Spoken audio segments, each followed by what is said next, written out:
Hey everyone, welcome to another Bag and Board Bite presented by bagandboard.com. This time we're bringing you Earth 2 from James Robinson and Nicola Scott over at DC Comics. We brought two of them. Because there's two Earths now, we need them. Yeah. I read this, you read this. We both bought it, and I think that tells you what we feel about this book. Based off of number one, we reviewed that on our May Look Back episode on Bag and Boardcast. Go on to iTunes and check that one out if you want to know our thoughts on the first issue. Please do. But this time it's all about Earth 2-2.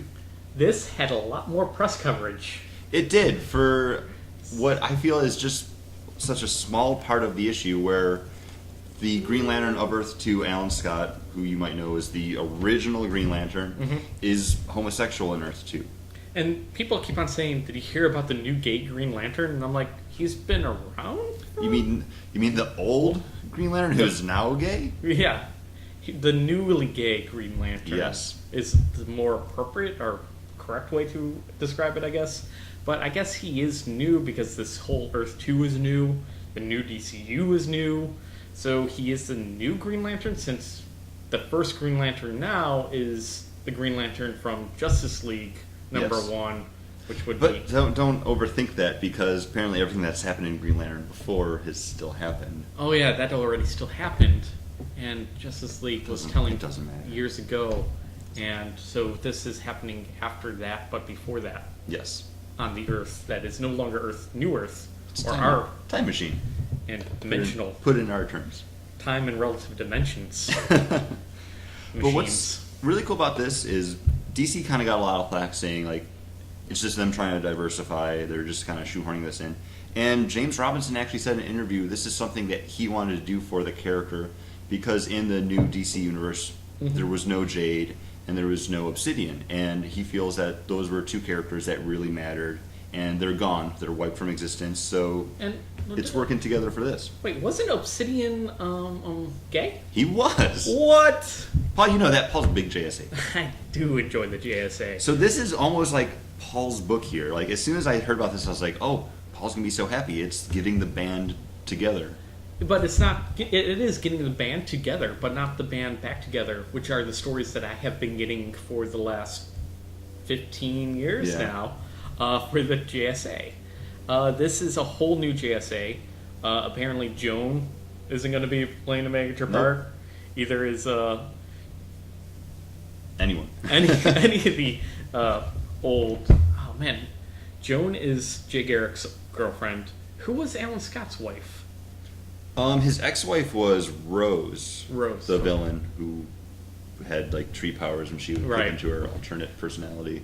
So they're not together. No, or will never be together. So, but who knows? Yeah, maybe he will become. Maybe the boyfriend will become Thorn. What? So this was more so that kind of gay Green Lantern thing was happening. Kind of in the side of the story. This story basically focused on what the cover was focused on. The Flash. Jay Garrick.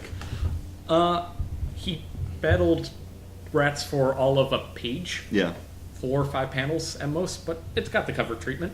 And what this really is, we got introduced to Jay Garrick in number 1. We got introduced to Alan Scott in number 1. This is really fleshing out Jay Garrick more as a character, and I have to say I really enjoyed him. If you're one of those DC fans who is kind of complaining like we don't have Wally West anymore, I feel Jay Garrick is the new Wally West in the DC 52 universe. He does feel exactly like a Wally West character, doesn't know what he's going to do with his life outside of college, kind of having girl troubles, Wally West to a T, which is something that now that we have a Wally West character, this is my Jay Garrick character, See, where's him, like, having the lightning rod of Joan being there for him, married, knows what he's doing, not mentioning new things like parkour, which is kind of weird. The Flash just runs through things. I'm a Wally West fan. Paul's a Jay Garrick fan. So I'm very happy with this. Through things. He doesn't care about... He can still do that, though.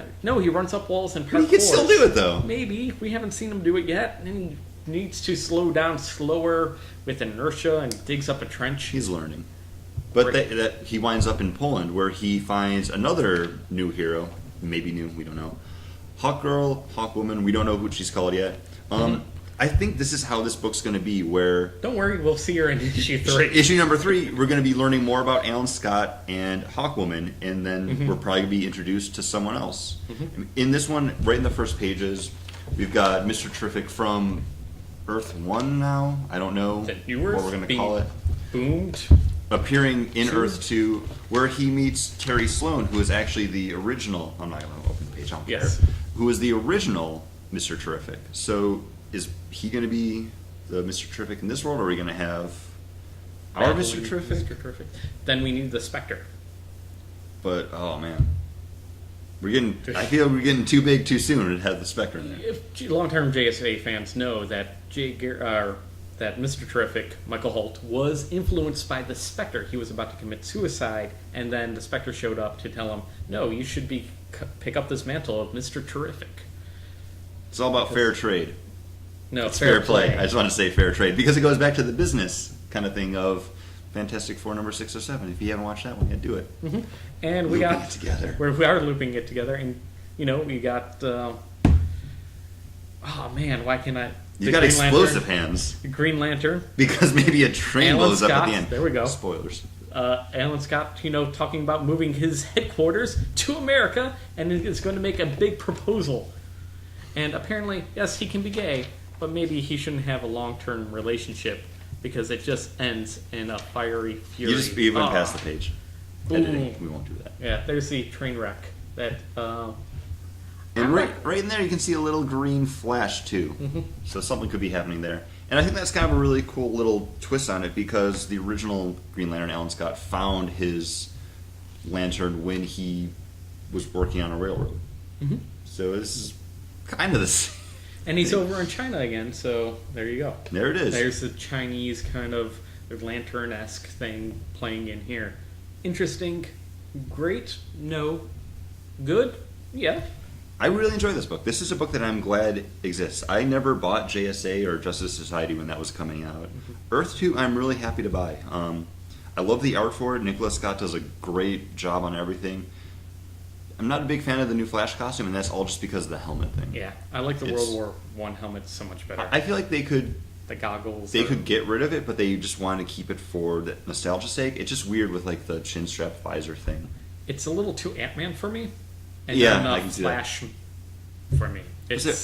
Yeah. But I like the actual costume itself, like the blue pants, the lightning bolt going up the side. Yeah, because it's like the old costume. It's like the old costume, but it's more streamlined. It's not just like a dude in jeans and a t-shirt. Which made the first costume awesome. Do you think the original Superboy costume was awesome? No, I call it lazy. No, the original Superboy costume was lame. The black shirt with Yeah. the jeans, cool. But it's we're just gonna have to. Sunglasses and the weird spandex shirt and everything. I like that one more than the jeans and t-shirt. I like the jeans. I like the Supergirl. You're wearing like shorts and a t-shirt. That's why Yeah. you feel like that. Of course, because I can pull it off. It's a cheaper Halloween costume. That's true. I see a lot of people just walking around the street dressed like that, and I want to be like, I like your Superboy shirt, but I don't think they're going to know it's a Superboy shirt. Nope. They think it's just a black Superman shirt. Because people don't know who Superman is. People don't know, but if you know who Superman is, I hope make so. sure you rate down below. Thumbs up. Also, subscribe to our YouTube channel. We like talking about comic books. We hope you do too. Obviously. Comment below. Pew!